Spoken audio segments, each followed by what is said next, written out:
Hey everybody, this is Brett, and tonight I want to talk about automotive chemtrails.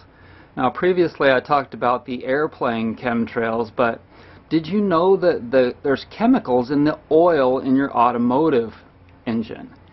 And the reason that I know about this is because lately I've been studying auto oils because my car burns oil a pretty good amount, and I've been wondering if I should put some high mileage oil in my engine.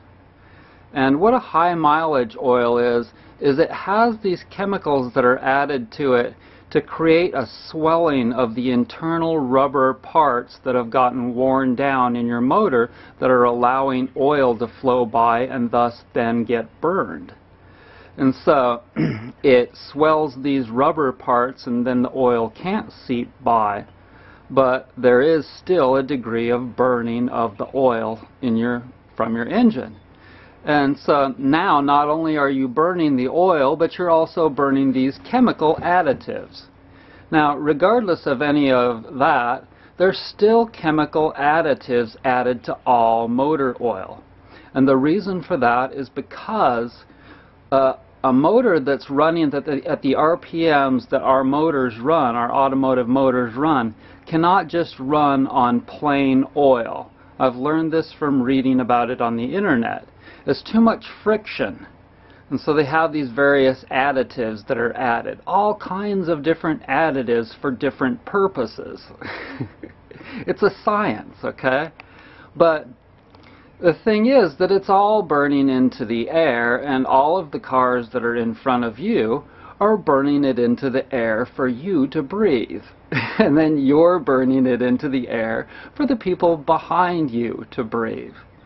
And it's like a domino effect. And additionally, there are a lot of cars out there nowadays that are burning synthetic oils.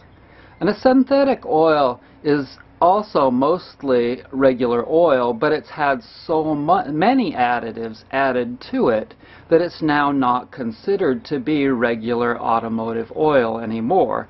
They charge a lot more for it, and it's got a lot more additives added to it. And God knows what these additives are doing to us when we breathe them. And I guarantee you that one of the reasons that I've gotten so much healthier from moving out here to the country is because the concentration of auto exhaust is not near as significant out here. Look at it. Look at how clean and clear the sky looks and how beautiful it is.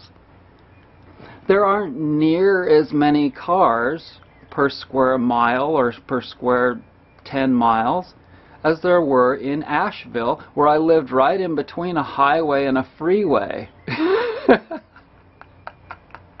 Okay, so when you go out and about in your neighborhood, the more cars that you see, the more engines are out and about around your area, burning shit into the air that you don't know what those additives are or what they're going to be doing to you in the future, as they concentrate more and more and more with every single breath that you take. And so, I'm not here to sugarcoat any fucking thing. I'm here to tell you the dead flat truth. And so, this is something that you can actually do something about. Whereas the airplanes, we're pretty helpless in that regard. Not totally. We can move to different countries where there aren't military airplanes, like, for instance, Ecuador or Costa Rica, where they don't have a lot of military airplanes. You just have to deal with the crime and the possibility of getting everything stolen from you. Sorry. But, like I've done here, I've radically improved the quality of my air by getting the fuck away from people with cars. Now, I'm not saying that I'm perfect, because I still drive a car myself. But you see, I've done the best that I can by minimally driving, as little as possible. And I'll continue to do that.